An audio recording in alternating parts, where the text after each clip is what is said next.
அம்மாச்சி சீக்கிரம் வாங்க. இரு வரேன். டைம் ஆகுது, எல்லாரும் கிளம்பிட்டாங்க. வரேன்டி. இங்க பாருங்க, இப்ப போனதா சாப்பிட்டு கிஃப்ட் முடிச்சு சினிமா போறதுக்கு கரெக்டா இருக்கும் டைம். வாங்க. சரி வரேன். இவங்க இன்னும் இங்கதான் இருக்காங்களா? அன்னபூரணி அம்மா. ஐயே இவர் என்ன நம்ம பின்னாடியே சுத்திட்டு இருக்காரு? நம்ம போற இடத்துக்குலாம் வந்துகிட்டு இருக்காரு. அன்னபூரணி அம்மா. என்ன நீங்க போகலையா? இல்ல ஏதோ போய்கிட்டே இருக்கோம். என்ன இப்படி லேட் பண்ற? பெரியவா நீங்க தானே முதல்ல ஆசீர்வாதம் பண்ணணும். ஆசீர்வாதமா? யாருக்கு ஆசீர்வாதம் பண்ணணும்?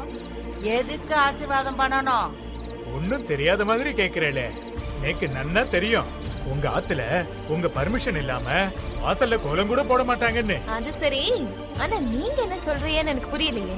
நோக்கு தெரியலனா பரவாயில்ல, ஆனா இவாளும் தெரியாத மாதிரியே பேசுறாளே. நீங்க என்ன சொல்றீங்க? என்ன விஷயம் சொல்லுங்களேன். உங்க பேரன் ஜீவாவுக்கும் அவ மனைவிக்கும் இன்னைக்கு சாந்தி முகூர்த்தம் நடக்க இருக்கிறது இல்ல?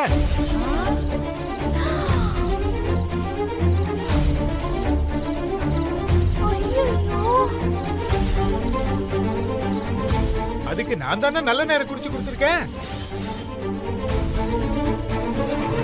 தெரியாத மாதிரியே கேக்குறேளே. அட போங்கம்மா.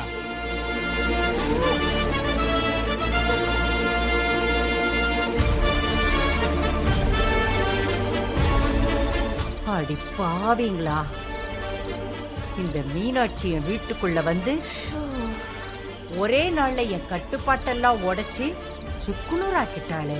இப்ப என்ன பண்றது அம்மாச்சி? உங்களுக்கு தெரியாம சாந்தி முகூர்த்தத்தை வேற ஏற்பாடு பண்ணிருக்காங்க.